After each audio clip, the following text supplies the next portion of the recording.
রহমানের আগমন, শুভেচ্ছা স্বাগতম। আমিনুল ভাইয়ের পক্ষ থেকে লাল গোলাপ শুভেচ্ছা। তারেক রহমানের আগমন, শুভেচ্ছা স্বাগতম।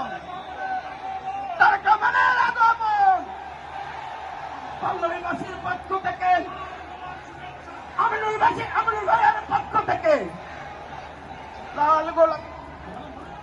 তারেক রহমানের আগমন, শুভেচ্ছা।